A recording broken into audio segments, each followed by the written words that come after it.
Hello, hello. Happy Monday to everybody. If you are here, please get those likes up. Tag anybody on this discussion who you think may find it interesting. We're just gonna have a chill discussion today. I want to hear from you guys on this topic because I think it's important. But you know, the reason I wanted to bring this up, right, is there really a snow bunny crisis? The reason I wanted to bring this up is because no matter what season, hour, day, no matter what's happening in Black America or in the culture, interracial dating and marriage is always such a charged topic. It is always such a charged topic. And I think there's a reason for that. And there's this narrative floating around that's been going around for some time, but it's this, right? That Black men in particular are dating and marrying out more and more, right? That they are going with the preferences, they're going with the Beckys, they're going with the exoticals, and they're just leaving Black women high and dry. And this has been a revolving narrative that continues to just be promoted. And I'm even seeing different channels in the manosphere really, really push this idea that Black men, by and large, are just walking away. If you are here, please get those likes up. Tag anybody on this discussion who you think may find it interesting. We're talking about, is there really a snow bunny crisis? Is it really happening? Are all of the men, Black men in particular, going and are they leaving? Are they leaving Black women behind? Is the apocalypse has it already happened? Like I said, this is always a charged subject. It doesn't really matter when what's happening. And then naturally, you have couple that with like for example, you'll have situations like Fresh and Fit, right? Y'all know about that, where people were calling them to be canceled. I personally, I wouldn't want to cancel the guys. I didn't necessarily agree with them, maybe the way they handled some of the things, but they're getting canceled. And of course, all it takes is one situation, one or two guys to say something that can be considered just ignorant, out of context, or whatever. And then that is just broadly painted across the board as, see, all men are like this because that one dude over there, because that one celebrity or that one athlete or that one entertainer said something stupid. Now therefore all men who share that men's complexion are implicated. So like I said, it is a continual theme that I see over and over and over again. And it's so interesting to me in particular that there's such negative connotation, and there are such charged negative feelings associated with Black men in particular dating or marrying out, when other way around it's generally celebrated, right? When a Black woman decides to marry out, if she is able to, she's expanding her options. She is going where she is celebrated and loved. She is going where she was appreciated. She is divesting from Blackistan, whatever it may be. But there's usually no smoke. There's no smoke associated with if Black women decide to do that. So this is what I wanted to talk about. And I wanted to really sit down and talk about, is this really happening? Is this really happening? Are Black men, by and large, have they consistently given up on Black women? Is this happening at an alarming rate to where we should all be running around screaming the end of the world? That's what we're going to talk about today. So again, if you're here, please get those likes up. I'm going to just go quickly over just some data, and then I'm gonna hear from you guys.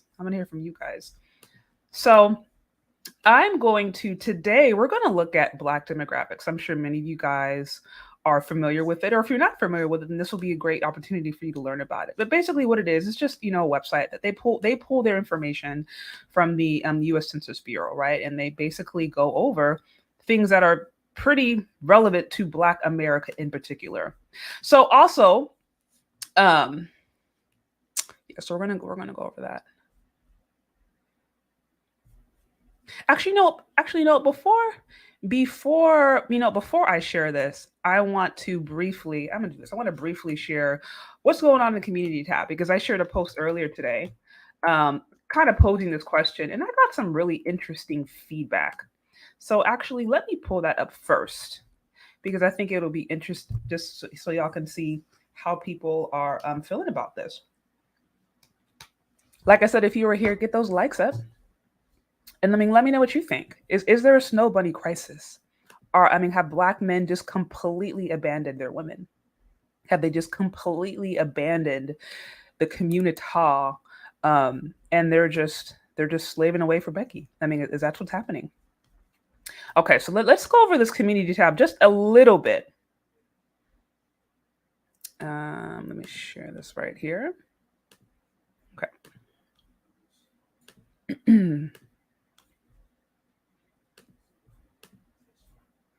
There it is. Okay. So I shared this earlier. You guys may or may not have seen it, but it's just basically letting, sharing like, hey, images like this, charged. Very, very, very, very, very charged. We see a black man with obviously a non-black woman marrying, love, and like I said, that is that alone. I mean, if we think of like the birth of a nation and some of the different even historical trials and lynchings and things that happened to black men, it was all around this idea.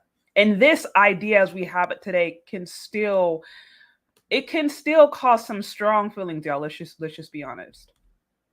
So I asked the question, where are all the good black men? Where are they?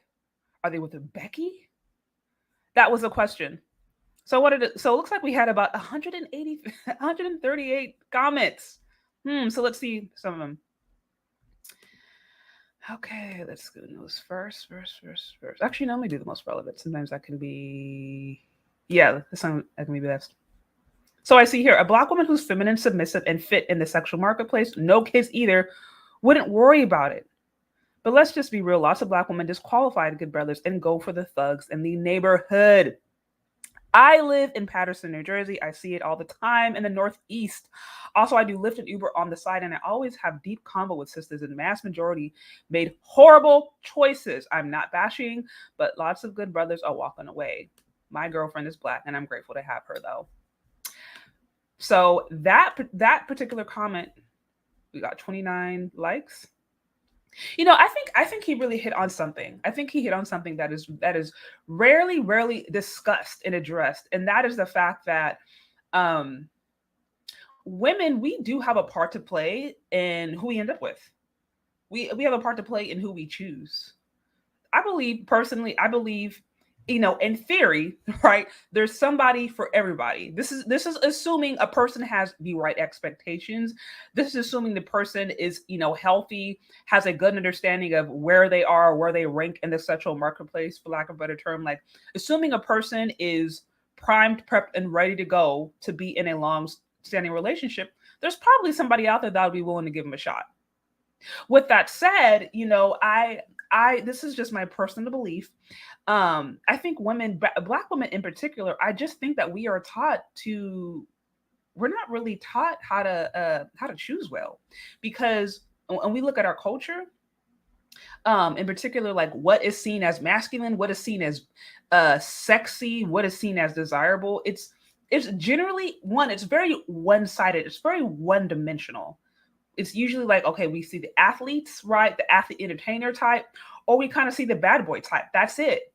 That is it. I think this is one of the reasons somebody like Kevin Samuels, who's coming with like a business corporate image, it's kind of been so much of a shock. And it's also created this ripple effect because, I mean, I can't think of a time where in my years where I've really seen the, I guess, educated business side of black men. You know what I mean? Like, I don't know. I feel like very often, more often than not, we're kind of put into these tropes, right? We're kind of put into these boxes of like, this is what a hyper masculine black man looks like, and that's it.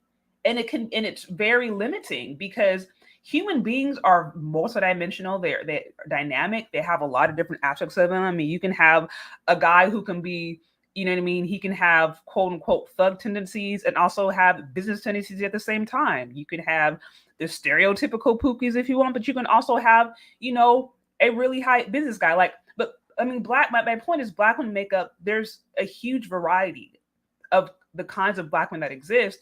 But us women, we've seen only certain particular types be glorified and only certain particular types be pedestalized. And those are not the healthy They're not the healthy ones. This is, in my opinion, they're not the healthy representations of Black men. Like, I've had a conversation like this with my husband, right? Where, there's complaints sometimes about, oh, well, Black men haven't built this, right? Or men in the community haven't done this, haven't done that, haven't created this kind of progress. And so that is something that I hear sometimes different women complain about, of there being a lack of satisfaction for the ways men have not impacted the community for the better. To which, I would respond, okay, how many of those women are even attracted to the men that build? How many of them would even support a, I guess, revolutionary, if you will, or support somebody who is really about building the Black community? How many of them even know about those kind of men? And it's like crickets, not crickets. So, I mean, so that's what I'm saying. I think he makes a good point about, at the end of the day, sometimes women just be making bad mistakes, period. And this is all across the board, y'all. This is not a only Black woman. Like, I know plenty of women who make bad mistakes, but it needs to be said that, yes, if you make bad mistakes in your 20s and your 30s or your younger years, that is going to impact your results later on. And then the narrative cannot then become, oh, there ain't no good men out here. The narrative might need to become, actually, you chose wrong. You know what I mean? So yeah, okay. For those of you who are on, please get those likes up. Also, I want to give a special shout out to Dane C. I say, for the Black Men Build Fund, and good night, Mrs. Chardé. I appreciate that, you guys. I have some content I am working on right now that is going to be dedicated to that. So definitely stay tuned for that. As you guys know, I'm very excited and passionate about wanting to really challenge that narrative that there just has been no progress ever done from Black men. I mean, that is the farthest thing from the truth. It's like, the lie is so crazy, it's laughable, and yet it exists. So, that's one of the things I want to do in this channel, is continue to promote positive, encouraging messages, truthful messages about what have happened and some of the contributions Black men specifically have made and are continuing to make, because that is rarely, if ever, celebrated.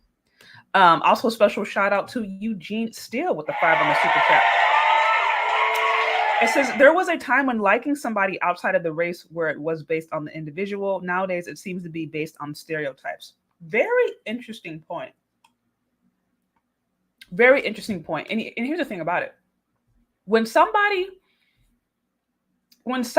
is making these broad statements that clearly just support stereotypes, to me, that actually shows that they're not in relationship with those people. My personal belief is that there's a lot of channels out here, a lot of content creators out here promoting this messaging as, oh, just leave the Black community and it's all going to be okay, right? Whether it's, Black woman promoting toxic divesting, right? Or whether it's, Black men promoting, oh, we'll just get with Becky and everything's going to be okay. It's like, no, that's not always the case. You can find drama on both sides. And sometimes, to me, when I hear certain people, groups of people being pedestalized as if there's no problems in that community, that's showing me that they actually probably likely don't have real experiences or real relationships with people within that community. My personal opinion. I see showing support for one of my favorite sisters. Have a good one. Thank you, Hakeem. I appreciate it. So, so I just wanted, okay, that was one comment that I thought got a lot of likes. Here's another one. It says, I believe it's an oversampling of Black men marrying and acknowledging non-Black women. I believe from the outside looking in, the Black men and Black women are broken. The problem is bigger than the subjects involved. I think the solutions require total reform of all institutions where Black folks meet and dwell. Some of that. So yeah, you see all kind of stuff. Some people are like, nah, I'm chilling. It's whatever. We see one over here, Becky most likely lowered her standards because they want a gentleman, yada, yada, yada. So, I mean, and it says, they're all yours, Becky girl. So, of course, we're going to have people in here who are haters. It is what it is.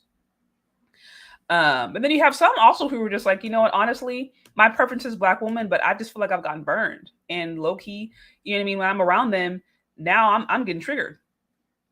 I'm getting triggered. Let's just be honest. And so that is a real thing. And you know what? If you guys missed the interview I did a week or maybe 2 weeks it was with Philip Scott, he made that point where he's like, honestly, there's some brothers out there who, because of the situation that they had previously, whether it was mamas, sisters, aunties, maybe ex-girlfriends, whatever, if they had a consistent negative experiences with Black women, for them sometimes going outside of the race can just be less traumatizing. It could be less of a trigger point. I mean, he kind of alluded to that. So, and I was like, I get it. You know what I mean? There's trauma that people have. There's unresolved issues, and it's like if you're consistently, if a person reminds you of a traumatic experience or traumatic experiences that you've had, sometimes it's easier for you just to walk away. And that does happen. That does happen. So if you're on here, please get those likes up. Tag anybody on this discussion who you think may find interesting. We're talking about, is there really a snow bunny crisis? So I wanted to go over that real quickly before we start to happen to some of the data. Let's see. Okay, so I'm going to remove that. And then now we're going to go just briefly over this. And then I want to hear from you guys. I see there are a ton of good Black men in divorce and family courts. Guess who they ended up there? Right.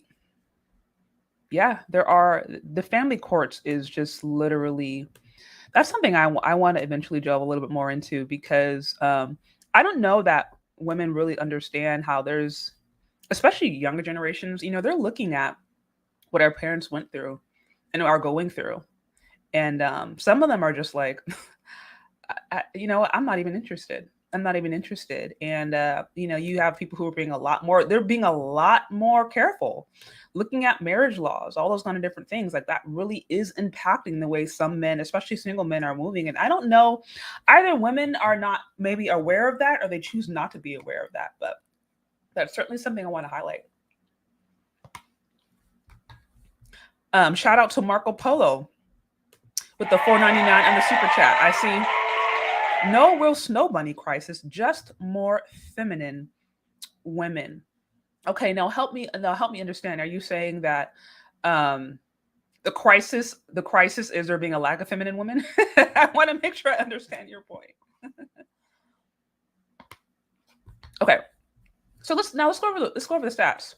So I discussed this with you guys maybe a week or two ago, that when we look at the rate of, I guess, Black women expanding their options, right? And I pulled the data from the U.S. Census Bureau.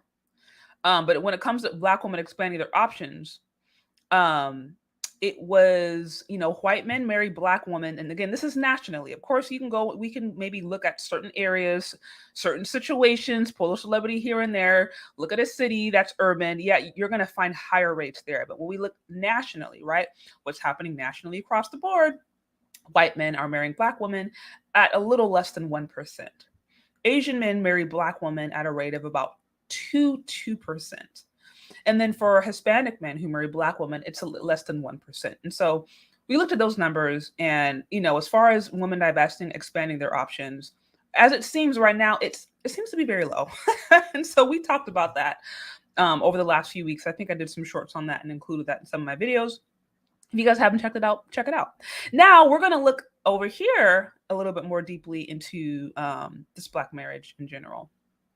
Okay, so it says, over the last few decades, marriage has been a declining institution among all Americans, and this decline is even more evident in the Black community. In 2019, only 30% of African Americans were married, compared to 48% of all Americans. Half, or 50%, of African Americans have never been married, compared to 34% of all Americans. After viewing the available data, we can see that although fewer Black women are now married, more Black women than Black men have been married at least once. This is because a higher percentage of Black women are divorced and widowed than men. And in 2019, just under half, or 48% of Black women, had never been married, which is up from 44% in 2008 and 42% in 2005. So that's saying a lot there. Basically, we're seeing a couple of things. I mean, we know, so I guess the Black community has the, highest percentage of unmarried people, period. Also has the highest rates of divorce. I looked at And another, I think, live or video I did, we looked at, okay, rates among interracial people. And basically it showed that whenever a group of people, whenever a group, like a group that was not likely to divorce married a black person, then their rate of divorce went up higher. So for example, a white man married to a white woman is less likely to divorce than a white man married to a black woman. Because black people by and large right now have the highest divorce rate when they marry each other. If they decide to marry out into another community, they raise that community's chance of divorce. So that's kind of besides the point. But either way, um, so that's what we're seeing. Black America has the highest amount of singles, if you will, or never married people. And then black women, although they've, maybe have had, more of them have been married, more of them are divorced. So let's move over here. Here's a chart. It's breaking it down. It says black marital status. So 33% of black men married, 52% of never married, 27% of women married, 48% never married, and then we have the separated, divorced, widowed. So it kind of breaks that down there. So you guys get the picture. Marriage, and then it breaks it down by race, marriage stats by race, where it gives a comparative analysis. But here's, I think, where I want to dig a little bit deeper. I want to hang out here for some time, because again, when we get into the racial marriage statistics, this is where it can get really charged, right? And there's arguments that there is such a large population of men in particular who are turning to snow bunnies, and that it's just, the community is breaking down. So when we look over here, as we see, this is based upon stats from, was it 2017? So that was a few years ago, but it's probably still relevant. If it has changed, the change has likely been has been insignificant at best, because it usually takes years, if not decades, for their trends to really take place. Okay, so black marriage in 2017, we see black men married black women at a rate of 85%. I mean, it's pretty clear. black men married black women at a rate of 85%. And we see 9% of them married a white spouse. And then I think there's 3% Hispanic, 3% other. For black women, they married at 93%, right? And then there's 4% married a white spouse, 2% Hispanic, 1% other. So if we just look here, right, there is a couple percentage difference. But I mean, by and large, just based upon the data, by and large, there is still an overwhelming amount of black men and women who are choosing to marry within their community. By and large, I mean, it's still happening. And I guess to me, what I've always found interesting, especially more recently, is why are we focusing on the, arguably 15%, or in some cases maybe the 7%? Like, why are we focusing on the minority and blowing it up? Because I think what happens is when we start to create this narrative that all these men are going over here or going over there, or they're leaving black women, it can create ideas, first of all, that are just flat out wrong. But I think it can start to cause issues that actually don't look at the bigger problem.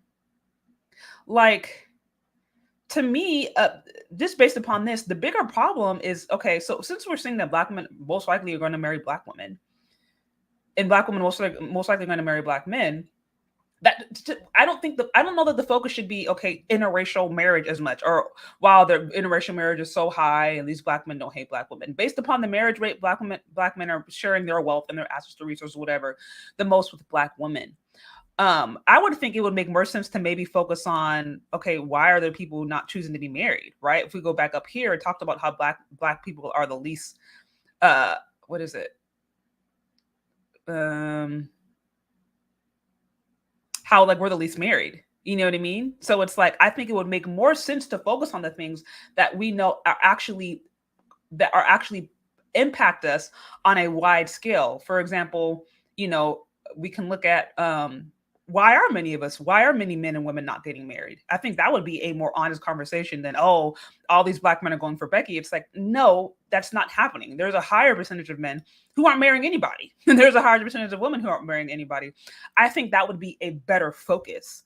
And I think what happens sometimes is that when we really start to push these narratives or these ideas that are either really insignificant or they're just based upon false ideas, it kind of can get us away from the bigger issue.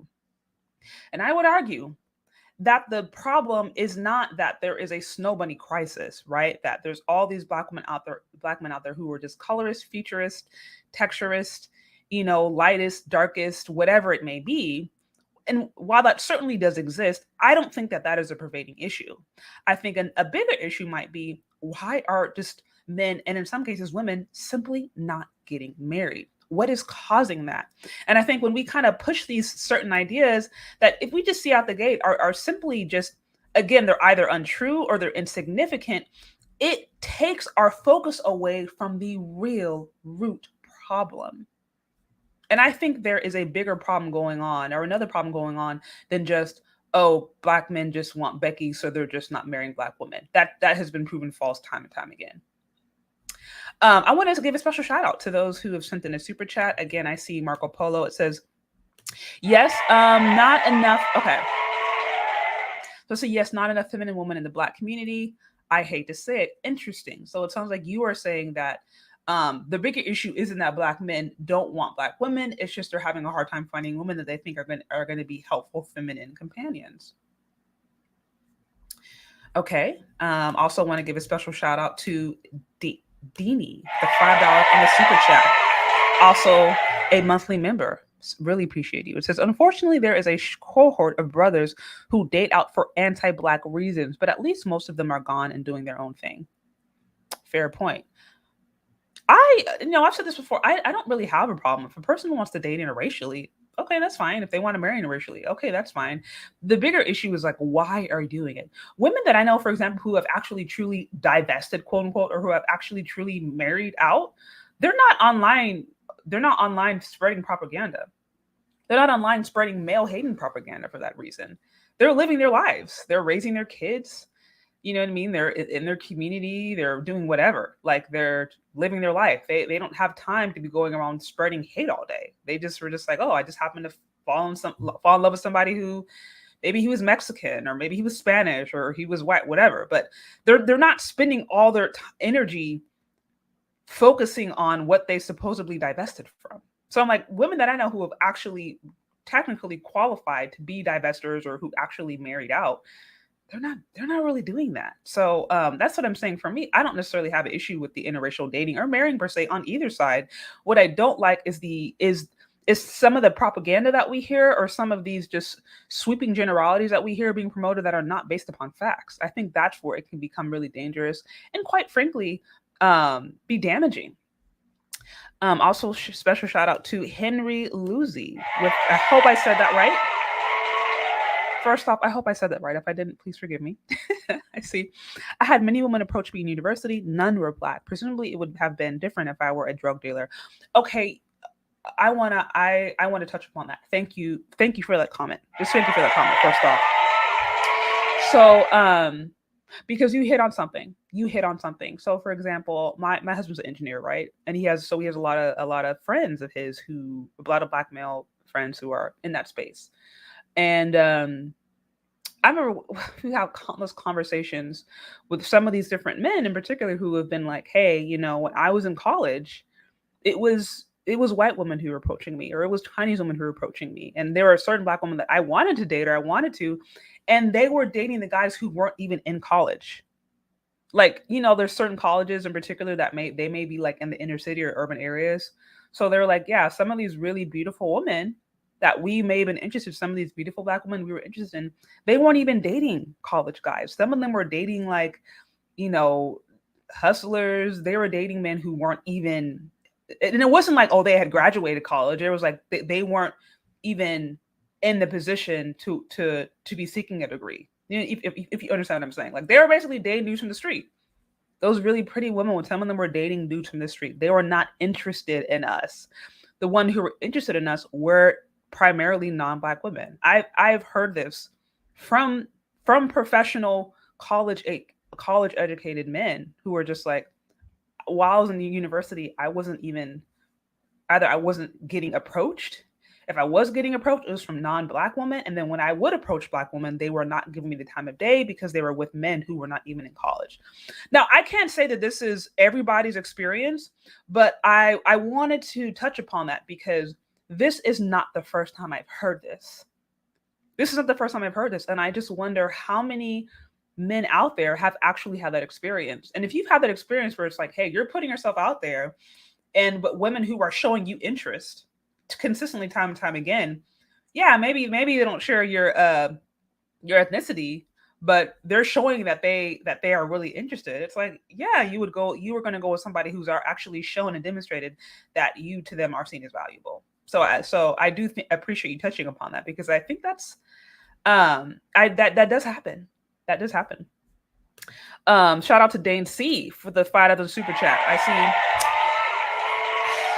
the data should have been broken economically. People living below the poverty line have higher divorce rates than people living above the middle class. Absolutely. And also marriage. I'm going to be touching upon that in a video I have coming up, looking specifically at the Black love. There is a video that was it's been promoted over the last few months called The False Promise of Black Love. And I've had a chance to look over it and look at some of the claims being made. So stay tuned. I do plan to touch a little bit more into that, how I think class economy, different policies really do impact and have impacted marriages, that we do tend to see that, obviously, like in lower socioeconomic areas versus areas that are higher economic, like you're going to see a difference in divorce rate. You're going to see a difference in DV. Class really does play a role. But again, these things are kind of just trying to take a general stroke. It is by no way, shape, or form perfect.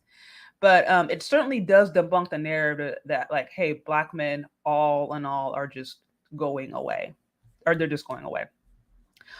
Also, shout out for the $4.99 on the super sticker. Much appreciated. There was also one too. There's also one. Gosh, I don't know if I have that article. It was just an article. No, I didn't have a chance to really dig deeply into the statistics, but basically what it showed, because now if we want to say, okay, well, let's say the argument becomes, okay, so fine, Black men are marrying Black women the most, but the good Black men are marrying out the most, which that is a common complaint, that, well, all the good ones, as soon as they get money, as soon as they get resources, they go away and they share it with Becky, with the Marisols, with the Mylings, whatever. With that said, 83% of Black men who make six figures or more are still married to Black women. I will link the source to that study, because I do want to give you some time for you guys to come in, and I think it'll take long for us to go over that. But basically, make a long story short, it was, about 83% of Black men who make six figures or more are still married to Black women. So that also debunks the idea that Black women, once they have built their wealth, they have built their assets, they are doing well, they are just forgetting who they are. They are just going for the first white woman that they can get. The bottom shelf Becky, even if she's a bottom shelf Becky, she's gonna go, like, it just debunks all of that. It debunks all of that. So I will leave the link to that one in the description so you guys can check it out. But I actually want to hear from you guys, because, based upon what I've seen, if we just simply, like I said, look at the information there. If you want to do a deep dive, you're more than welcome to go into the U.S. Census Bureau, do the math, and you will see who's marrying who. We see, by and large, Black people are still marrying Black people, period. It just is what it is. Now, of course, there's always going to be exceptions to the rule, but by and large, it's still happening at a high enough rate to where I don't think it should warrant some of the negative propaganda we see directed towards the women and primarily the men. I think those arguments about Black men preferring the snow bunnies, the preferences, whatever, I think those arguments distract us from perhaps bigger issues, which is, why are there men and women who are simply choosing not to get married today? Why is it that there is such such negative there seems to be such negative or just bad blood between the genders. Why are so many of us overweight and unhealthy? I mean, I think we may be more better off really focusing on the weight issue, because that's something that impacts especially African American women. That impacts us so much more than Tyrone not wanting to marry us. Black men are the most body positive. A black man will marry a BBW. If she hits on the qualities, there are plenty of black men out there who will happily settle down with a woman who's a little bit chubby. But I think, for example, us focusing on, okay, why are so many black women overweight and unhealthy? I think that would be a fairer argument and a more warranted argument than, oh, black men are just marrying on Becky's, because the numbers itself are just not adding up. We see a lot more of us black women are impacted. Our health is impacted negatively than black men not giving us a time of day. So I wanna hear from you guys. So I'm gonna drop the link. If any of you guys have anything to add on this topic, I'd love to hear your perspective on this. So I'm gonna share it with you guys. And also, if you're here, please get those likes up. Likes are free. And I gotta want to thank all of you guys who have shown some love and support on the super chat. It's much appreciated. Also, if you guys would like to continue to show support, you can sign up to become a monthly member. I'm going to be rolling out some new things in the channel membership, hopefully over the next few weeks / months. So if you want to get behind the scenes information, stuff like that, you can sign up to become a member for as little as $4.99 a month. So I appreciate all of you guys who've already done so. Also, you can just, if you want to also show support to me on the Cash App or Venmo, you can find me there, Chez Chardé. Okay, yes, likes are free. Thank you, Eugene, still. All right, so it looks like I have some members here calling in. Hey, you around? I don't think I hear you. Hey, Chardé, can you hear me? Yes, okay, I can now. Yeah, I realize this looks terrible, so I'm driving. No worries. And I'm so embarrassed because I kept calling you Chez, and I was like, oh my God, that's French or whatever for. Anyways, no worries. It's just Chardé. I wanted to address the super chat that you just had from Henry. Okay. About how he said, because I'm also an engineer too, right? I was part of NSB, part of the executive board at my college. Sweet. Went on and got advanced degrees. And NSB is National Society of Black Engineers, right? Yes. No, I'm familiar with that from my husband also. Yeah. Well, just I imagine you were, but for anybody who's not familiar. But that comment by Henry was interesting because, and there was another comment by Marco that had some elements of that anti-blackness that I just don't like. And it's been my experience that when I was in college, some of the more, I guess, licentious or sexually active women were the white girls. Like they were really, giving it up a lot more in my personal experience. And maybe there's something there culturally why, a black woman wasn't approaching him, because in my experience, I had to approach, typically approach to make sure that, oops, I'm sorry, did that come through? No worries. Oh, am I coming in clear? I'm sorry. Yeah, I can hear you. Oh, yeah, it was just my personal experience that I had to, be the one to initiate that initial approach. So maybe it wasn't so much that the black girls at his college didn't find value in him as I think it was an engineer or something like that. Maybe there's just a cultural disconnect there. It looks like he gave his super chat in pounds, so maybe that's different across the pond. But in my experience, it's typically the white girls that would definitely approach you and they're curious about what does it look like and all that stupid stuff in college.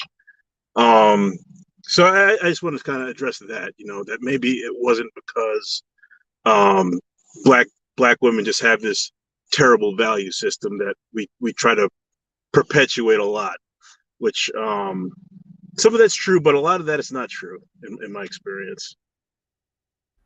No, I hear you. Now I no here's one thing I wonder about too, because sexual access is a lot different than marriage. And you have, for example, I have a friend of mine, she's Chinese and her parents are from China. So she's, I think, like first generation. And I remember her and I have had conversations about her trying to find a husband. And she would tell me, she's like, look, my mom told me that, if I brought home certain people, certain ethnicities, I would lose my inheritance. And so I remember her and I were having a conversation because she was, at the time considering dating a black man, and she considered dating different ethnicities. And she was like, man, like, I don't see the things like my mom does, but also like if I make certain decisions, I could be out of a lot of resources and help. And that's like a real thing. And so, the reason I say that is because I think there's certain people out there, men and women, who, while they might entertain, maybe just for their own fantasy reasons or for their own personal, exotic reasons or whatever, they'll entertain other races. When it comes to actually marrying, settling down, especially if they have cultural pressure, they may not be willing to make that step. And so, going to your point earlier, or maybe to his point earlier, I wonder how much of that weighs into it. How much of it is it just women wanting to kind of explore it and try something that's forbidden? Yes. When it comes to marrying, they're still going to marry what their mom and their dad are okay with. You know what I mean? Absolutely. And I experienced a similar thing. There was some type of an Asian or Indian fraternity at my college, and one of the things that the girls that would go to that frat, that would not, they were in the frat, but they were like girlfriends or whatever of guys in that frat. They would cheat on their boyfriends with black guys, Yikes. but they would never bring their black guy that bring those guys home. Right. And Exactly. and I know what that looks like. I know what that feels like. Unfortunately, not proud of it, Yeah. but Yeah. it's this fairy tale that some people tell themselves that these other groups just have a better value system. But if you actually go a couple layers deep, like you're explaining, and tap into that family, tap into that culture, um, it might not be the case. So, but I definitely do love what you're doing, Chardé. I really, really do. Like, honestly, I really like what you're bringing in terms of expanding the conversation. Well, no, I appreciate the kind words. I appreciate the support. Like I said, always appreciate people coming and bringing their perspective. And I don't have to agree with everyone, because hey, sometimes somebody can tell me something that I didn't consider, that can expand my understanding. So I appreciate you just calling in and sharing your experience with me. Alrighty, have a good night. Have a good one. Mhm. So so there we have it. There we have it. I do want to take into consideration that, of course, things are going to vary by region, right? By area. I mean, there's being in an urban environment, right? Being in a city is going to be different than being in like a rural country. So you want to take all those things into consideration. And everyone's experience is going to be unique. So I don't in any way, shape, or form want to say like, oh, it's always going to be like this. It's always going to be like that. But again, when we're talking about these things, I think it's good to understand general trends, because that can help inform our understanding of these topics. Also want to give a special shout out again to Henry with the super chat. So I see Asian girls also approached me. Right. And so, I think this brings me to the question that I mentioned earlier, where, again, having sexual access is different than, I guess, marital access, right? Or different than saying I do and taking on a person's last name. And so I wonder how many of these girls out there, maybe even women from outside of the Black community, who may aggressively pursue Black men, how many of them are doing it because they really care about them, they love them, or how many of them are just kind of, they're wanting to explore fantasy of them, or could be a little bit of both. I don't know. Also, shout out to No One with the super chat. It says this is okay. It's not about sexual access. I'm from an HBCU. Black women are not choosing relationships. If they were, then about 40% of men should be married upon graduation. Very, very, very interesting. Well, it looks like I do have some more callers in. Let's add them on. Hi there. How's it going?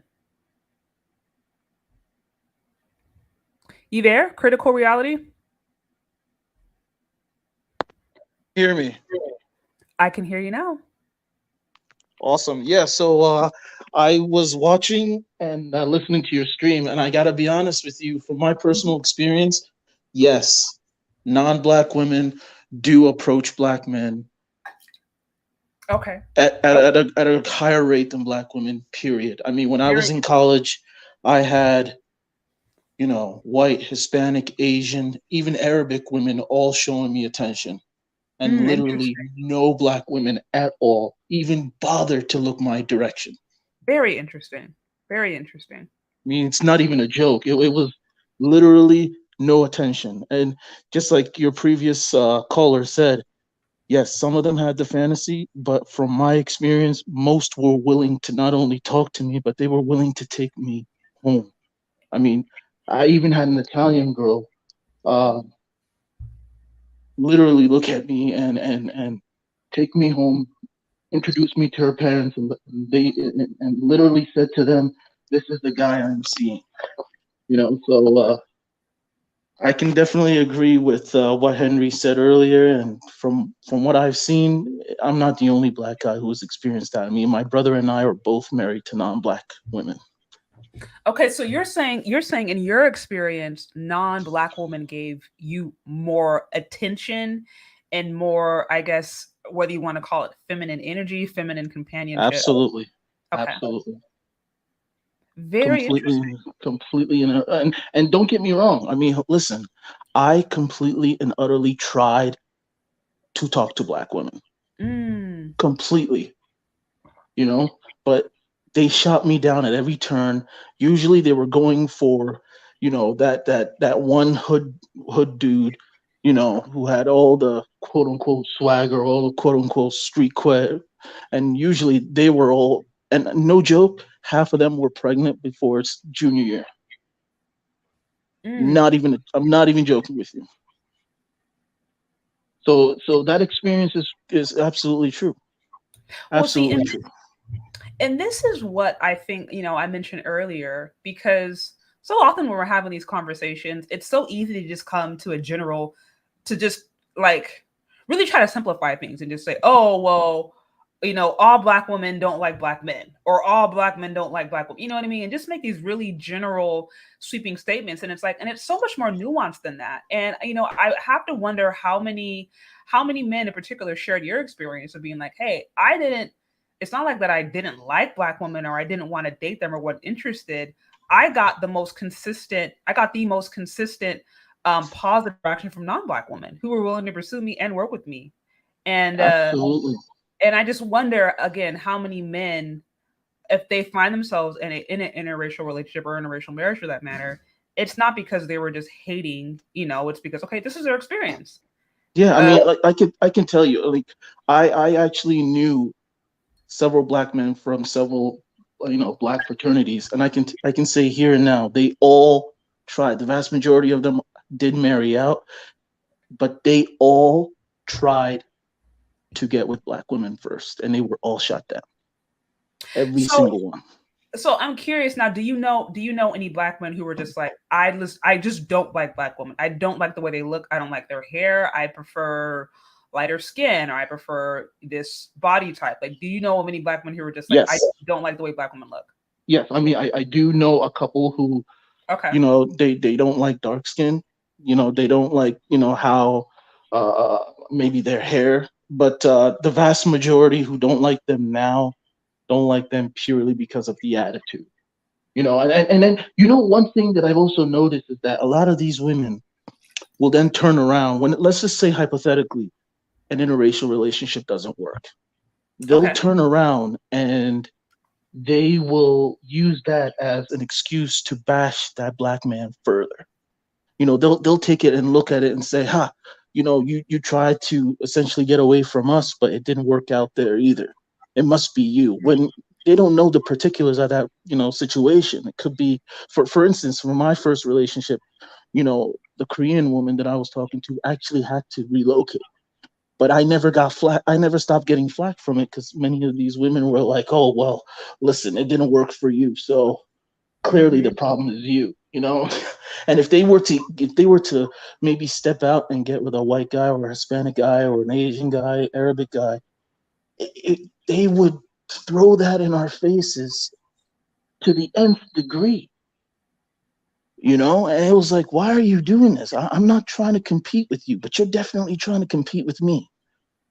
And it just made them unapproachable. I couldn't do it. I couldn't do it. And I wanted to, believe me, I wanted to, but I couldn't do it. Interesting. Yeah. Well, I appreciate you sharing your experience, because I'll be honest. I'll just be completely honest. When I first started dating my husband, I remember us having this conversation, and I think I had said something. I had alluded to the fact of like, man, like it seems like out here, a lot of Black men are interested in Black women. I remember making that statement. And, he kind of checked me and he was like, well, how many Black women aren't interested in Black men? And I was like, what are you talking about? Like, I wasn't want to hear it. And I was like, what are you talking about? Like, that's not an issue. They got all these options and they're choosing Becky. Like I was kind of more in the mindset of just like, these Black men, they're not interested. And that was partially informed by my experience, right? Like I had a different situation or so where a Black man was like, yeah, you're attractive, but I just can't date you because you're Black. Like I've had too many bad experiences. So I had my own little anecdotal reasons as to why, but I never really had heard the other side. And so it wasn't when I started to hear the other side of things where I was like, oh, dang, I guess, I've just heard from women who maybe have felt rejected, or maybe women who had felt like, they weren't getting love and respect or whatever, or they weren't getting attention. But I had never really heard the men who would share the same experience. And I started to realize, hey, I think this is a little bit more nuanced. And I think maybe we're coming to conclusions that actually really aren't real. Maybe it's not like, oh, all these men are this and all these women are that. Maybe it really is that on both sides, maybe there's a lack of understanding, or on both sides there's been rejection. And instead of you saying, oh, well, it's just all these people, or well, oh, it's all their fault, it's like, maybe that's the time to do some self-introspection. So I don't know. Like I said, that was just my personal experience.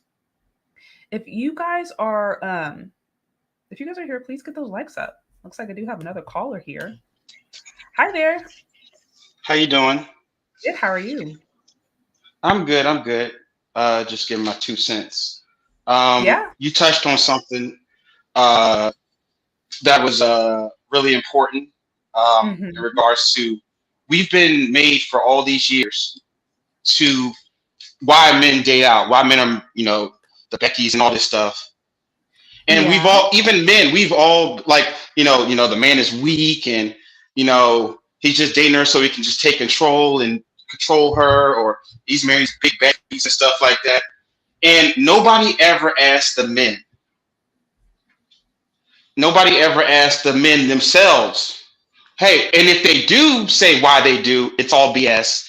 You're lying. That's not why. And the real thing I think divestors have a problem with, and other women who they don't want to answer the why. The real why, not the stereotypical why, but the real why. Like we could say, yes, majority of Black men, but there is a trend. There is a rise of Black men dating out and marrying out. We're even seeing that men, college-educated Black men are actually marrying out more than college-educated Black women by double. And it's like, okay, there used to be a trope where, okay, the low-value guys are getting the Beckys. But now the educated ones are getting them. The educated ones are going. Mm-hmm. Oh, go ahead. No, I'm sorry. And that's where, like I said, I pulled the latest data on this that I could. I know some of the studies and things, it takes time for trends to really be studied and analyzed. And so I'll be curious 10 years from now to see how the marriage rate changes, just all across the board. Because I'm sure it will, and especially for younger generations, where some of these things are not being addressed, and some of these ideologies are just being passed down without there being any challenge to it, I think we are going to see some just some of them go into self-hatred, and we might see some where they're just like, I'm not even bothered. I don't even want to fight this battle. I'm going to go over here. Yeah. Well, I think we're seeing that anyway, where I think the real thing is that, and this because I'm a nurse and I work with plenty of April Masons. Trust me. Okay. And, so when you say and do you mean they have the look and the aesthetic, but maybe their mentality? the look, the attitude. The older women, the educated, sophisticated, but single as French toast, as Kevin Samuels would say. Okay. And I've seen it for the past 4 or 5 years being in the healthcare field. So and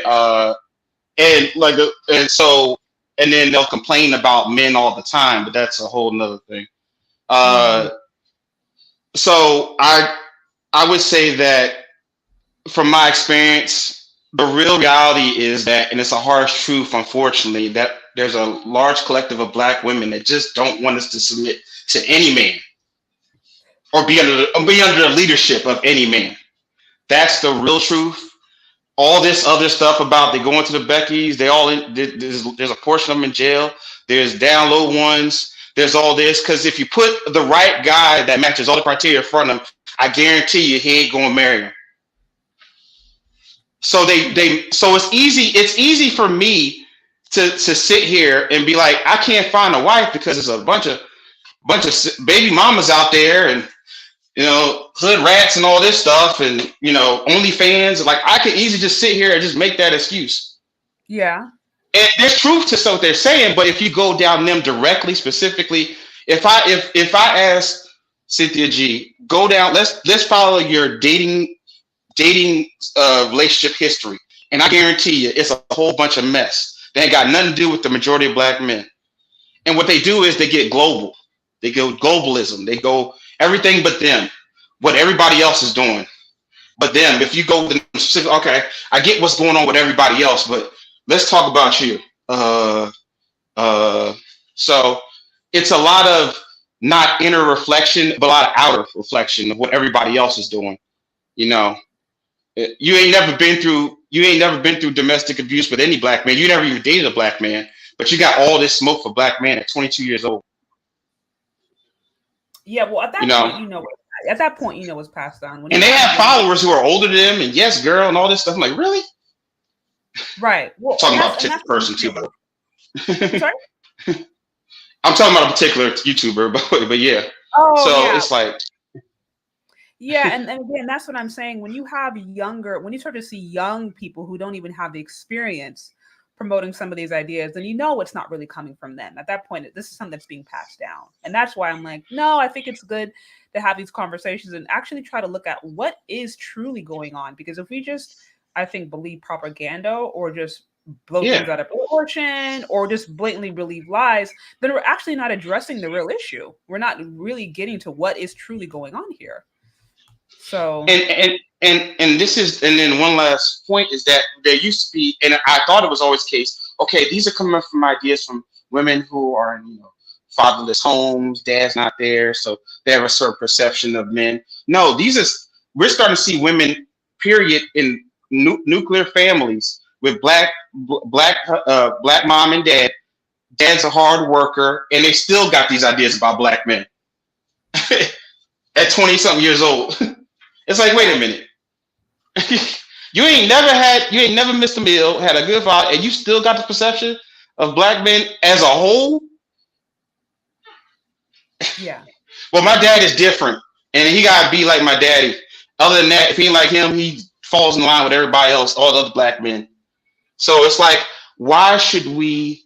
And just one more last thing, and this is something I'm kind of looking at. What I feel was that, I don't know when it happened, but at some point, this is a guy I'm studying, the social contract changed between Black men and Black women, where Black men were, providers and leaders of the community, or protectors of the community, of their family, And then women were, domestic wives. Maybe they had another job somewhere, watch the kids. But at some point,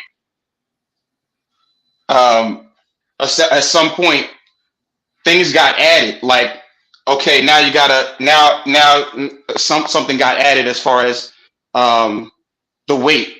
Okay, our weight's going up. Okay, we may marry you, we may not, we may stay in it, we may not. We're not going to be as submissive or submissive at all. The cooking may or may not happen. You might be cooking. Not that that's an issue. Cleaning, whatever, you need to be complete provider for me to even respect you. You got to out earn me. And then, so they changed their contract as far as black women, not as a whole, but majority of them, the contract changed. And then we started getting less in ours. So what are we getting when they're adding more stuff that we have to basically deal with? But what are we getting out of it is what I want to know. If that makes any sense. I'm still trying to understand the idea of the guy who was talking about this. Yeah, I understand. This is just a common complaint I've heard among the manosphere, period, because I know the manosphere is really multi-ethnic, and it's this idea of really looking at feminism and the way that it is negatively impacted, what would be considered gender roles and even marriage just across the board, and how now it seems as if there's a dynamic where women are allowed to be modern and traditional, depending upon what suits them best, or mix the two, while men are pretty much required to be traditional, period, and don't have really the option for any other way. So this is a common complaint I've heard just really across the board. So yes, and that's what I'm saying. Like, it is complicated out there to a certain extent, and I don't think it's necessarily fair. It's not really fair for if a woman wants to have certain liberties to do certain things, but then it's not also.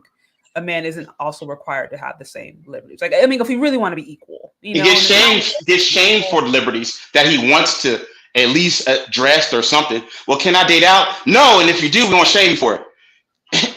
Yeah. So can I have a weight requirement? No, you can't have that. How dare you? Mm-hmm. Yeah. So, right. But yeah. Well, I do appreciate you calling in and sharing your perspective. No problem. I'll send you a super chat. Definitely enjoy it. Always good. Okay. You have a good one. You too. Yeah. So, I think he, hits on some points again that I mentioned before that I've heard just men across the board argue about, which I think is, one of the reasons the manosphere is what it is today. Men kind of looking back and being like, okay, so there's all these changes that have been made, but now it's almost to the point to where we're at a disadvantage. And where we're not even in a place where we can just operate in our manhood, right? And what does that look like? That looks like, again, maybe a woman having all these laundry lists of certain things that a man is supposed to do, but a man can also have some requirements, or a man can also have some basic things that they might want in a relationship, and it's it's created somewhat of an imbalance. It's somewhat of an imbalance to where a woman can go online and say, yeah, all men are trash. And you can have people in the audience laugh and say, yeah, you're right. I agree. Ha ha. Men these days are trash. Don't have a man anywhere stand up and say that and not expect there to be huge backlash, especially on like primetime television. You're not going to have a man stand up and say women are trash and he not be totally and completely canceled. So we do know that, there are double standards, and I think the biggest issue for the double standards is because there's this idea being pushed out there that we really want equality, that there needs to be equality. And my personal position is that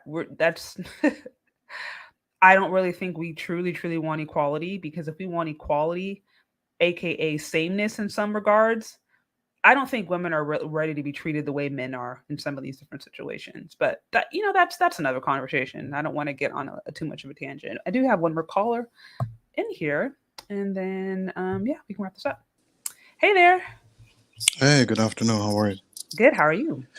I'm doing well. Just hats off to you again for this show. It's a really good one, and I'm definitely interested in that show about why the marriage rates are declining, and I think you're going to do a show around the effects of the environment and the economy is possible reasons why.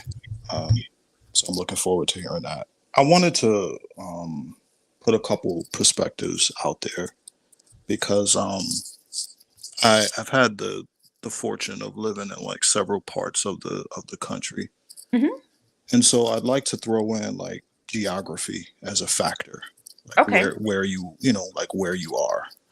Um, I found that when I lived in the Pacific Northwest, uh, more non-black women were available, and Hmm. so that's what Hmm. the black men dated. Hmm. When I lived in the Southeast, I dated more black women, Hmm. and now I'm back in the Northeast, New York, and so it's kind of like a mixed bag. But at Yeah. the end of the day, what I see, you know, black men and black women are trying to figure out how to gravitate towards each other. Um, I think that there are a lot of challenges that we face, some of them historical, cultural, systemic, um, but we are marrying each other. Yeah. Um, there's a minority that's being magnified. You know, there's a spotlight on this Right. minority, but that's not what you know reflects like our average day-to-day life. Would you agree with that? I mean, I don't know what you're seeing, but I'm seeing black men, black women. I got uncles. My father was married for over 35 years. Uncles married 40 years. That's what I Hmm. saw. That's what I'm seeing. I'm seeing black men, black women, thick and thin. We're trying to figure it out. So all of Right. this mass exodus of like black men and black women divesting, I just don't see that. Right. Well, and I think you hit on some good points. As long, and we can argue as to the level at which it exists and whether or not it exists or not. But as long as there is a level of racist ideology within America that exists, I think you're always going to have the numbers be stunted. Because it can't really get around that, and you have, and not that I want to get too go too much in a tangent, but I mean, Right. we still know that there are pretty radicalized racialized groups out there that are growing, especially under this economic the economic challenges we have. So it's like, as long as that exists, I think interracial marriage to a certain extent is always going to be stunted. Also, I think it was a few days ago where I heard this in Twitter in particular. They're saying in Twitter in particular, I think it's either about 10%. It's about 10% of profiles who make up 80% of the tweets. Mm, So that is a really, really small amount of people who are incredibly vocal, who are really controlling and driving the messaging. And so again, what do they say? The hit dog hollers, right? right. It's like it's the unhappy person, the angry person that tends to be the loudest. Even when you think about, when we have a good experience at a restaurant versus a bad one, the bad one is the one that we're tend to focus on. And so I do believe that just the way these platforms work, that we tend to hear maybe more negative, or maybe more I don't know if you say negative people, or just negative ideas being spewed and being supported because of that vocal minority. But I don't think that what we see in social media is reflective of how people are living. If we just even look at the numbers, it's not, they're not the same. And so that's why I think, in general, it's good to look at these different things, maybe to, try to inform our experience and maybe get a sense of where things are trending. But I always take all these things for a grain of salt, especially when it comes to the different narratives that are being driven online, because there's money to be made off of narratives, whether or not it's true or false. And I think Right. we see people pandering, pushing certain ideas, or maybe trying to make them seem like they're more happening at a higher rate than they are, strictly just as a way to make money and as a way to feed into the algorithm. Yeah, definitely. No, I totally agree with you. Yeah. Now I do think that, you know, like the ratios are, you know, we could probably look across generations and see. Mhm. You know, I find that a lot of my nieces and nephews who are much, you know, much younger, they're more inclined to have more diverse dating options versus like, you know, my sister, brother, and me, Yeah. you know, we Yeah. were a little bit more kind of towing the line. We may have stepped out here and there. Well, I think it started with me, but younger generations, they don't seem to care like so much. There, right. Yeah. Yeah. So I do think, studies maybe 10, 20 years down the road, I think that those numbers that you cited earlier Yeah. are going to change. I think they're Me going too. to tick up, because I just don't see the barriers there. I don't see the perception of there being barriers there among the younger generations. Exactly. Yeah. Yeah. Last thing I wanted to add really quick, if I could, is that I echo some of the sentiments of the previous callers, in Mhm. terms of like efforts while at university. I went to PWI's undergrad and graduate school.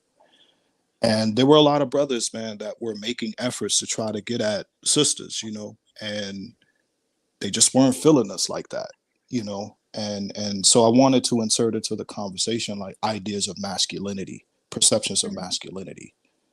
you know I think sisters are more inclined to kind of date that small minority of dudes, whether they be ball players or drug dealers or whatever the case may be, because maybe that's the example of what masculinity looks like that's what they were exposed to, versus the cats like us who was in the science lab, creative arts lab, engineering lab.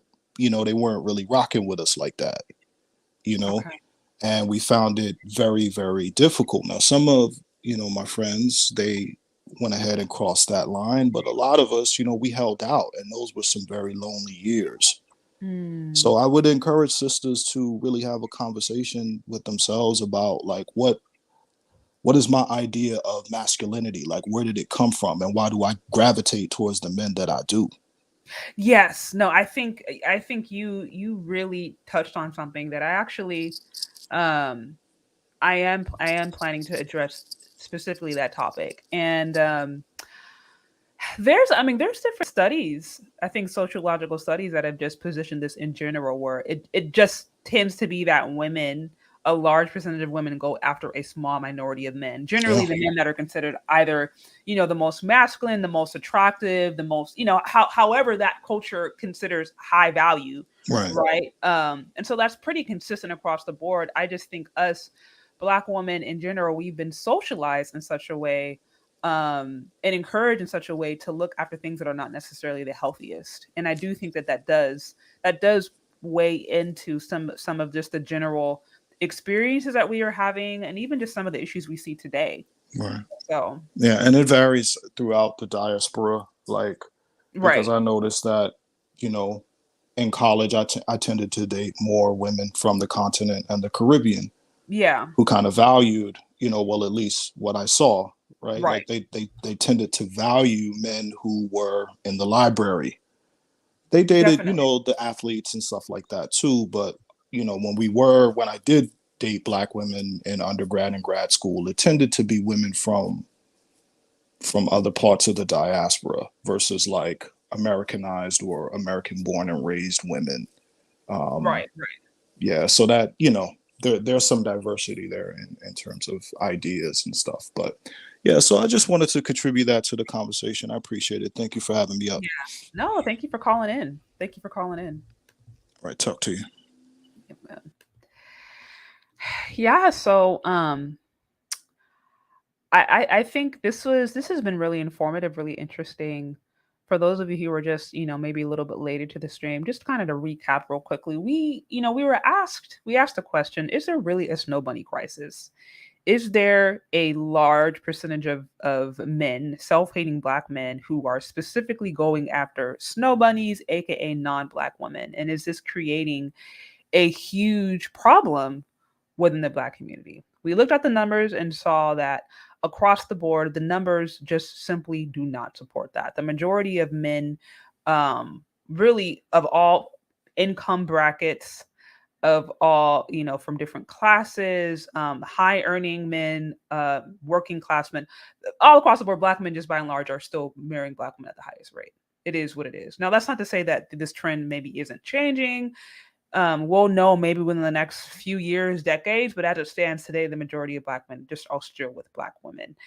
Now, with that, we looked at why does it seem that these narratives, although they're not supported by data and they're not supported by the actual facts of what's going on, why are these ideas being thrown around, and why are they being overblown? Why are they being promoted in such a way to paint a picture that is not true. And so that's what we looked at. We had a few people call in, and one thing that I really wanted to highlight again was this interesting idea that while it's often assumed that, Black men are consistently turning away Black women, consistently overlooking Black women for non-Black women, right? And of course, we hear the colorist, the futurist, the preference, the biracial, all of these different terms. What's rarely often considered is when it's the other way around, and when there are Black women who are turning away good Black men, or Black men who very much may be interested or desire a long-term relationship. We rarely hear that being discussed, but I talked to at least 3, if not 4 gentlemen who shared that that was their own personal experience. And I just wonder, how common is that? How common is it within the community where there's perhaps rejection on both sides?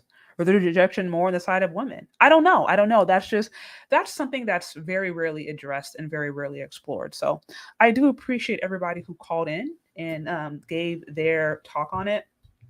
I will say, like I said, at the end of the day, I do think it's important that a person should marry whoever they love. I think that's pretty straightforward. If you find somebody that you love, you guys get along well, you have the right values, you have a right connection, there should be no issue.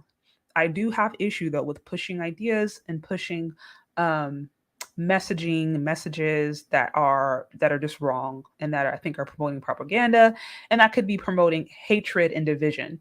So like I said, while we see that there's a lot of negative feelings associated with Black men and their sexual preferences and their choices, we found, just based upon what we explored, that a lot of these ideas are just, they're ill-informed.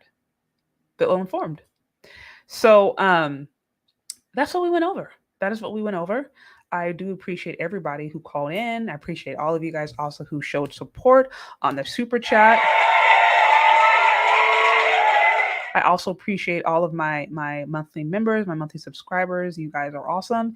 If you would like to continue to show support, you can do so on my Venmo and my Cash App. Lastly, I'm really excited. I'm going to be having a fun panel this week with some fun YouTubers, Chantel Simone, Obsidian, Bernard Riley, and Rebecca Barlett. We're going to be having a panel this Wednesday on whether or not pick-me's are female simps. So stay tuned for that. That'll be a fun discussion. We'll be having it Wednesday. So stay tuned. I have some other content coming up. So make sure that you guys have hit all the notification buttons so you are basically notified as soon as a video drops or a live drops, so you guys can tune in. So anyways, this has been fun. And we will definitely continue this conversation, and we'll talk later. Bye.